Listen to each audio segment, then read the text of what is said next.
Hello fellow space engineers, this is Marcelo from ACFM and Gaming, and what you are about to see is a product of the next recording session that we did with the carrier build-up. So the footage is going to be double the speed because of my computer being faulty and showing its age. I've been suffering some crashes, automatic unexpected reboots. So the configuration of my OBS somewhat get affected, and turns out that OBS didn't have any microphone selected, so we were just talking between each other without no recording at all. So here it is. What you see here is Seth wearing his blue suit for continuity purposes, using his amazing radio voice that sadly didn't get recorded, and we're talking about the engine cluster, the changes that he wants to make, and how the source of inspiration that he has been looking into, especially more like hardcore sci-fi, real life thruster bells. Now, then we move into the empty space that is going to be the foundry, or the where you put the refineries, the assemblers, and then the space for the jump drives. So it's a big space, but those are big blocks, and we were discussing how to better fit them in a way that they are repairable from the inside. You have manual welder access to them, just if worst comes to worst. Then we're taking a look at the overall length of the ship, talking about the proportions, especially the lower hanging frigate bay, then the any protrusions that we're going to find, because one thing that we want is to every element of the ship, architecturally speaking, has to blend in with the other and have this, general language. And key points for that are, like I mentioned before, the protrusions, the hangars, especially the repair bay, because we're not going to have individual hangars, and then the landing pads, so they have to blend well with the surroundings of the ship. Also the bow section, which we're going to have a different one for each faction, or to customize it.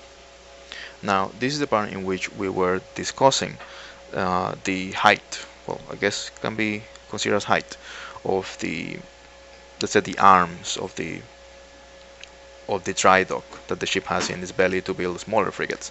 So, well, to build frigates. Now Seth had the idea of shortening it by one block, and that actually helped a lot with the proportions, so the ship doesn't look like a giant caterpillar or like a giant bug with legs.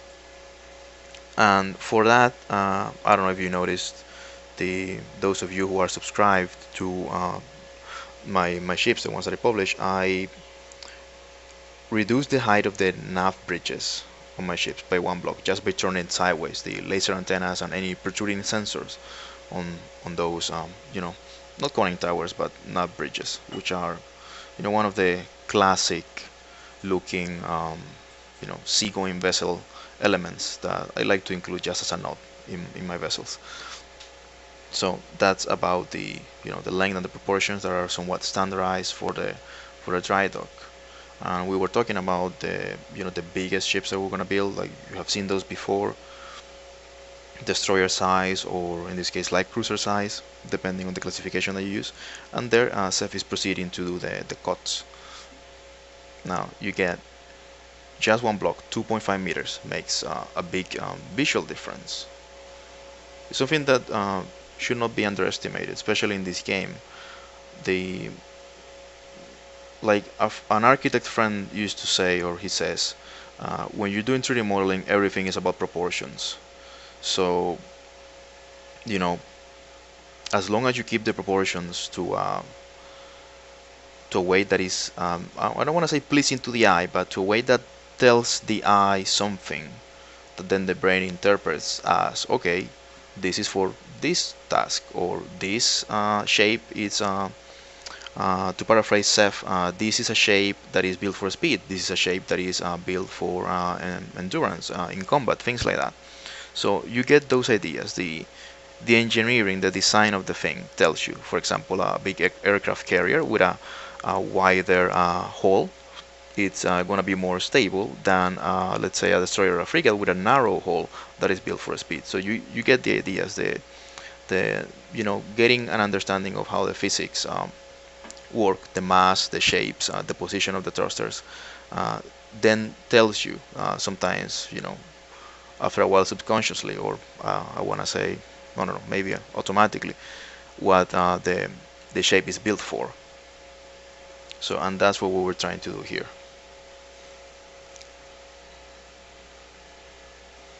Now, what you're seeing is the docking point for the ships that are being built. So that's again standardized to WMI.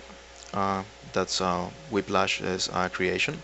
The three connectors and the merge block at the bottom. That's a safe idea.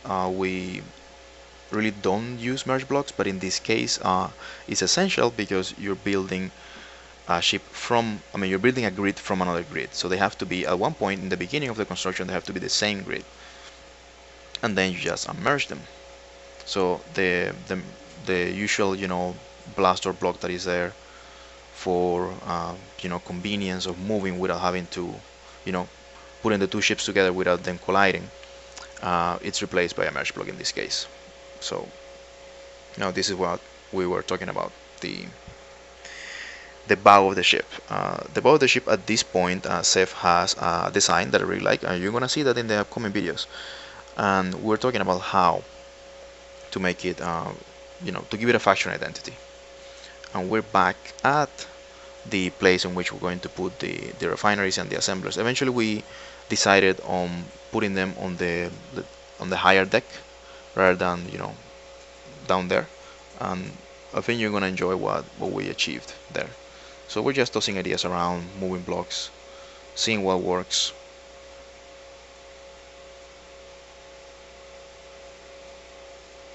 Oh, also talking about that central staircase, whether we want to move it or we want to put it in a different place. I am a really I'm a big fan of staircases, and in this case, for two reasons. They create a buffer space in, if you get hit or something, explodes, uh, it has that space that damage is not going to transfer.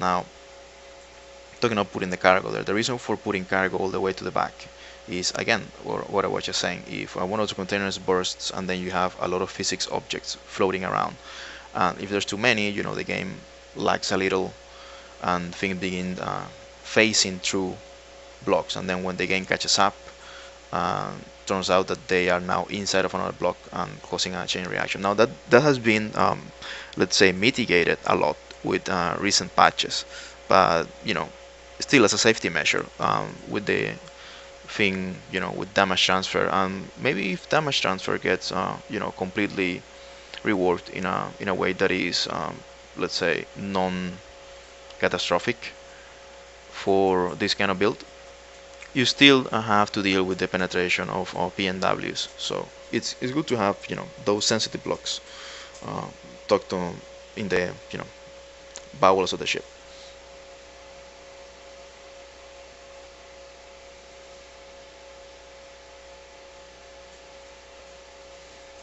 Also, I want to take this opportunity to bring to notice the fact that those blocks in a ship that is not meant to be fighting others or directly engaging combat, you can use them as decoration. You can use them as, again, like I was saying before, you have an architectural language that tells you that the ship is this or is that. So a row of hydrogen tanks on the outside can, let's say, tell the player or anyone who uses the ship that it's a tanker, it's a gas tanker. If you have stacks of containers, then it's a container carrier. Things like that. Things that you even see in modern seagoing vessels.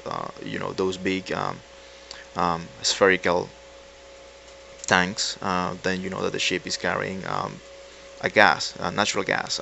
You see stacks of containers, then obviously it's a container carrier. You see a flat space, and you know that it's a floating dry dock. Yeah, those are more changes to the engine cluster, especially to accommodate the new shape that Seth has in mind, and again, you'll get to see that in the next video.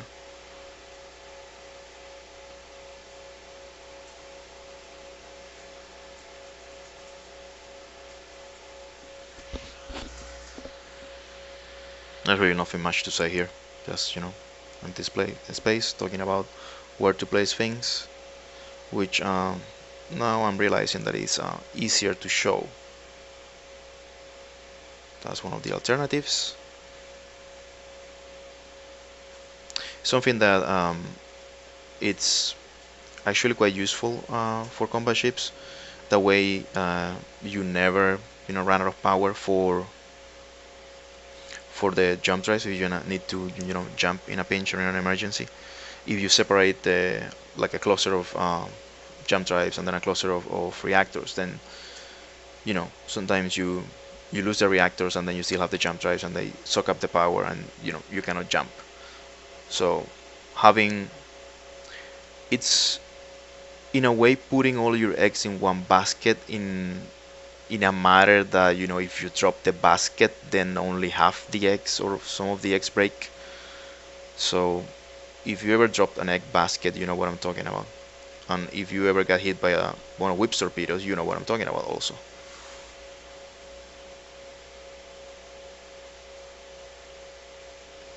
I have to say for the record that it has happened to me, both things.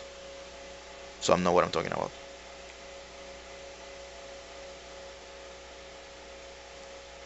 Also the gyroscopes. You want to place the gyroscopes in the.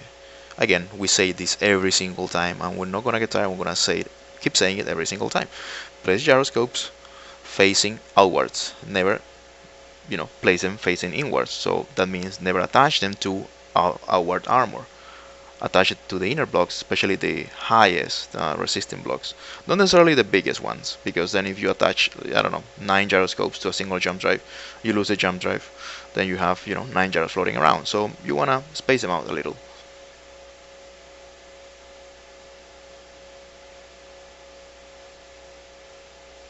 And like you see here, like the player models, the character models can go in and out, move through. So never underestimate having, let's say, physical access from your character with these blocks. And what we're doing there is we're placing rows, or in this case lines, of 3 maximum conveyors, linear conveyors. Why we do this? It's a suggestion, I believe, from High Ground, or well, many of the guys use them, and you don't want more than 3 of those blocks. There you see it. Because again, like if you lose one attaching point, or if you lose, the 2 attaching points that are holding them, you have this huge bar, like this huge tube or pipe, whatever, like floating inside of your ship, and that's again a bad thing. Now, the caveat is that those blocks, when they collide, they don't do as much damage as a gyroscope, but still, if you can mitigate it. Another trick is if you have lengths of 2 conveyor blocks, you can just replace them with an oxygen tank. Now, I generally only do this in corvettes because you wanna stuff everything in. For larger ships, I do wanna have like the different sections clear. Partially for roleplay purposes, partially for, again, when you're playing a survival server, then you want all the people to know where everything is. So if you just like do the whole sausage design, like I like to call it, and just cram in everything, people are gonna get lost. Like, okay, where is this? Where do I go to repair this other thing? So especially if you have a faction growing and you get newcomers, you recruit new people, so it's easier if everything is sectioned off. Also, what that means is you can add like this, let's say something that is nice to see, a ship that is nice to walk in, that you get the idea that you are walking in a, I don't know, something like a movie set or like a real life ship that has the different sections well defined for maintenance and color coding, all of that. Not the the usual survival death cube.